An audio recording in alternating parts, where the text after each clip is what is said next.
Now, where we are now is we are focusing on verses 21 to 34 of Daniel chapter 11 because it tells us something that is very, very important to us.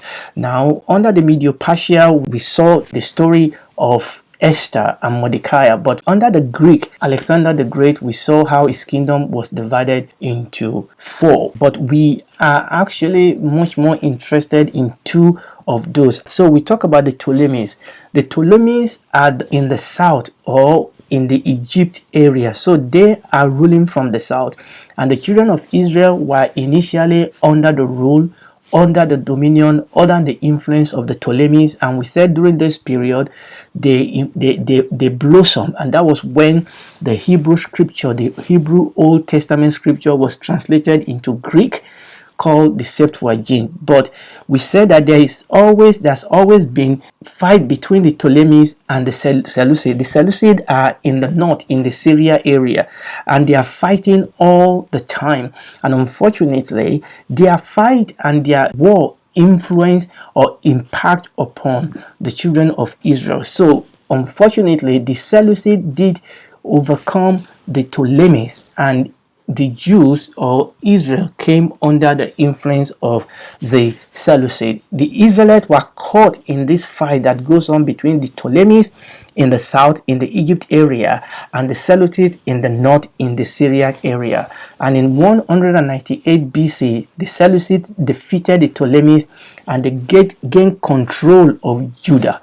Now, they didn't gain control of all the area ruled by the Ptolemies. They just gained control of Judah. Now, the Ptolemies were still ruling over Egypt, but the Seleucids, they were determined to civilize the people of Judah. Now, what we want to talk about today is a particular king of the Seleucids that we call Antiochus the Fourth, because this is what the verses in 21 to 34 are really about.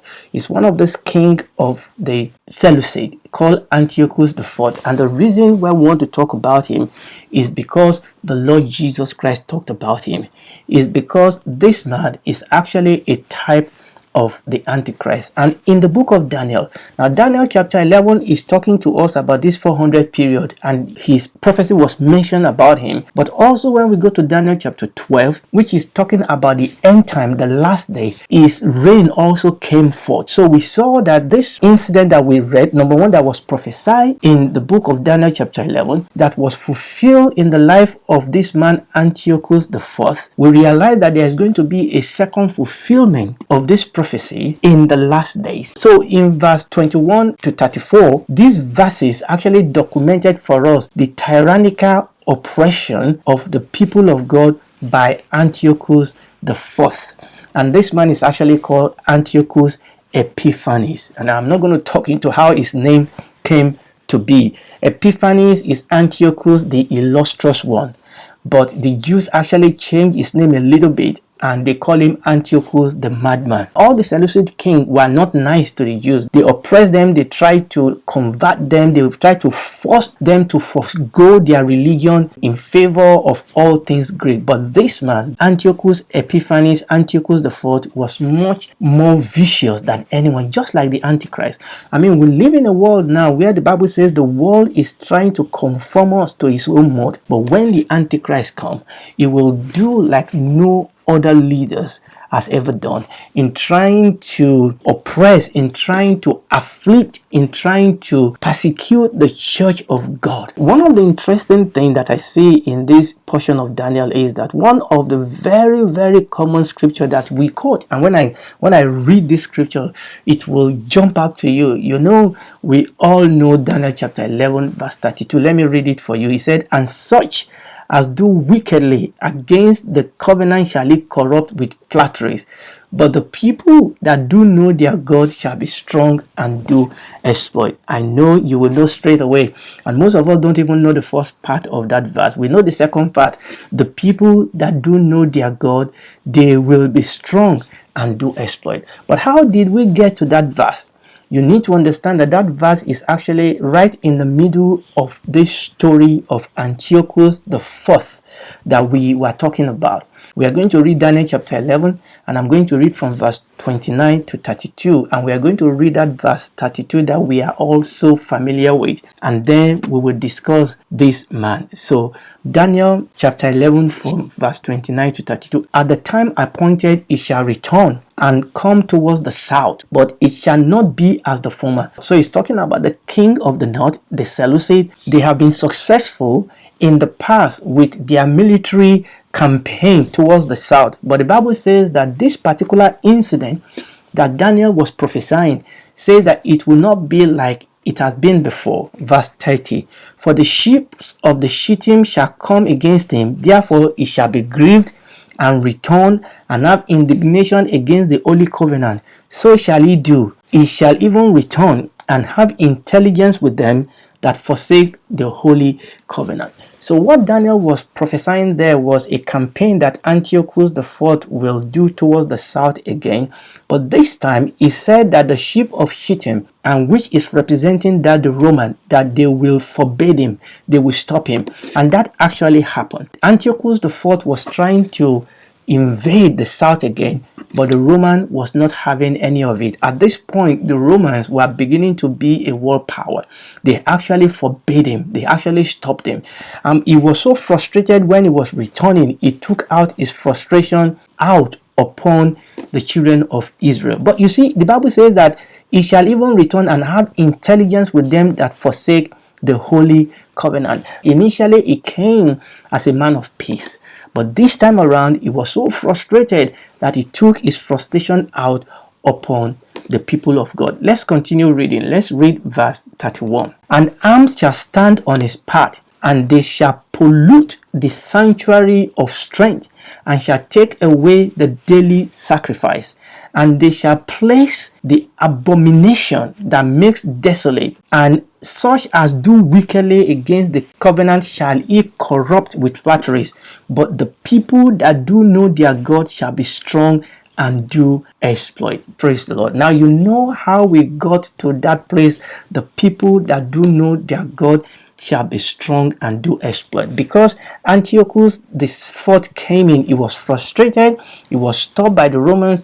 He came in and took his frustration out upon the land of the people of God. But the Bible says that he will corrupt them with flatteries. So among the people of God, we have two groups. We have the groups that were actually deceived by this man's flattery. We have the group of people in the people of God that were deceived by this man's outward appearance. But the Bible says there were another group of people. The people that do know their God shall be strong and do exploit. So there were a group of people, there were just a remnant of them, and we are going to mention them today, who actually stood against him. But let's go back. The Bible says in verse 31, he will take away daily sacrifices, and he shall place the abomination that make desolate. And this actually happened, that when this man invaded the land, the Jews call him Epimanes, that's the madman.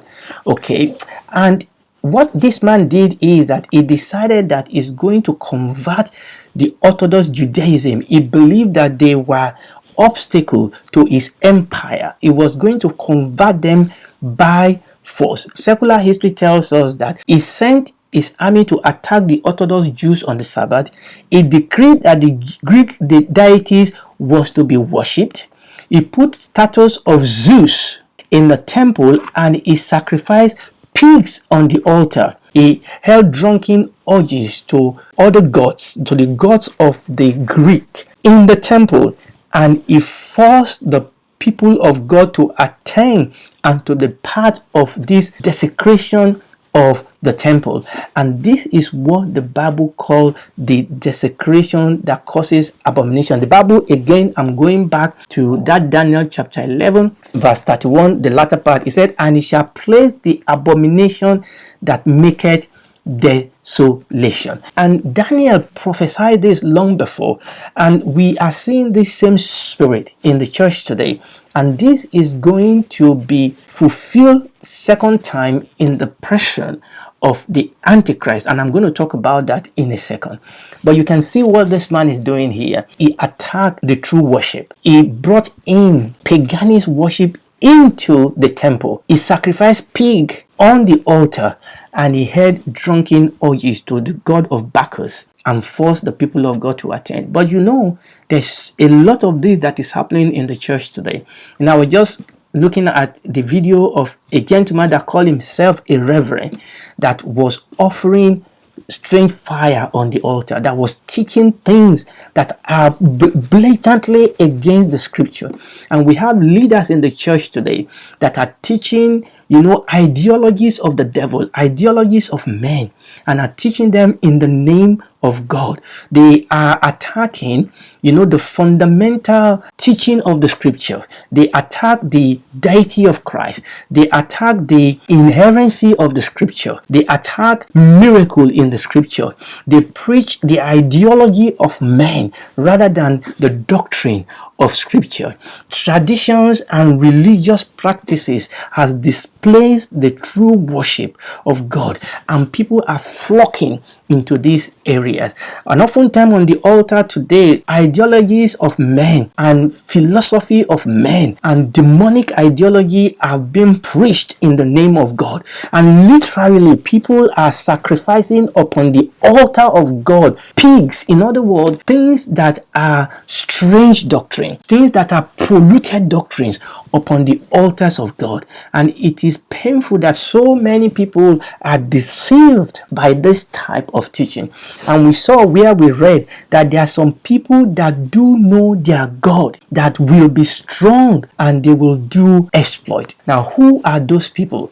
Now, history tells us that a group of people actually started with a man, a priest in the land, because what then happened is that after doing this in Jerusalem, Antiochus the Fourth sent emissary to different cities to try and enforce what he has done in Jerusalem in the temple, to try and enforce this in every city and cause people to serve another god. But this man, this priest, took one of the emissary of Antiochus the Fourth and killed them, and also killed the people that were involved in this worship. So this man is called Maccabees. He was an aged priest, and he refused to be involved in this worship. I mean, the worship were popular. Do you know that in those days, the leaders in the land were leading the people in this way of destruction? But this man, Maccabees, he was an aged priest, and when he was commanded to offer sacrifice to Zeus and be involved in this paganist worship,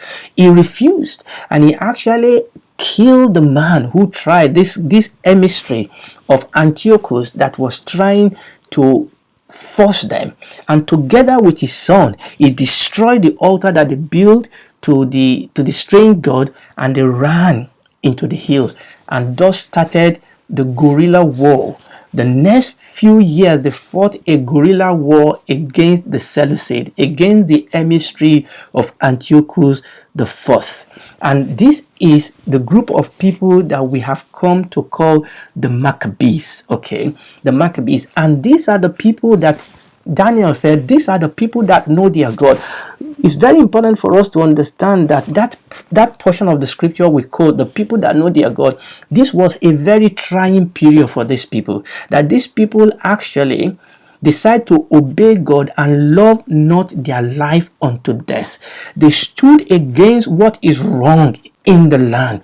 They stood against what is paganistic in the land. They will rather die than serve another god. And they are the people that know their God, that are strong and do exploit. So they ran into the hill, Maccabees with his children. The name of one of his sons is called Judah, but it's come to nickname Maccabee, which means the armor. So this movement came to be called the Maccabees. So this group of people came to be called the Maccabees, but understand that that name was actually the nickname of one of the sons of Maccabees. And they started fighting this guerrilla. Obviously, they did it at a very high risk to their lives. So they have to run into the hill, and they will come and they will attack the armies of the Antiochus. And God helped them. And this battle went on for a few years. I mean, obviously, Antiochus also have other battles that he was fighting. He was fighting other battles.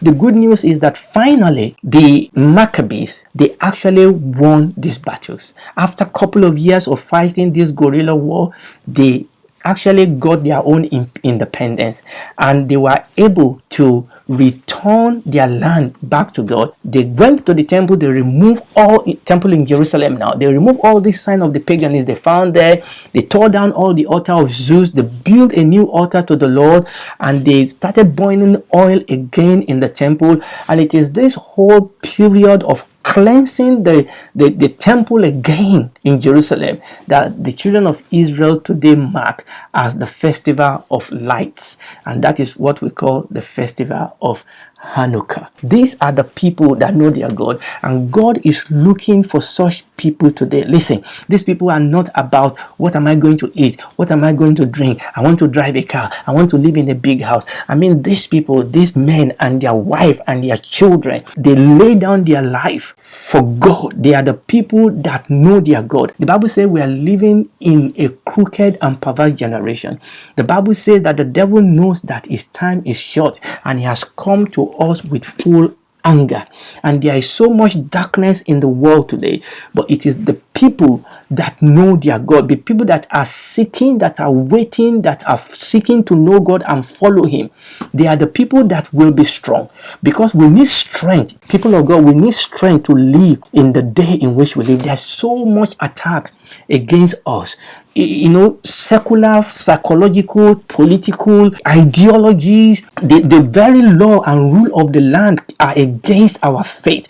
It's becoming, in many parts of the world today, it's becoming a crime for you to live as a Christian. Oftentimes it's becoming so difficult to live in righteousness. Sometimes living in righteousness means that you are not given promotion, that you are going without, and you are being overlooked for promotion, for people that just want to have the things of this world, that wants to live the life of this world. They will compromise, and that is what happened in the land of Israel in those days. Many compromised with Antiochus the Fourth. Many compromised. Many justify and say, well, I know I'm just bowing down to this God outside, but inside I'm standing up. But no, the people that know their God will be strong. The people that will be strong in this time are people that know God, not people that know the leaders, not people that know the Pope, not people that know the tradition. It is the people that know God, the people that have stood in the presence of God to the extent of knowing him.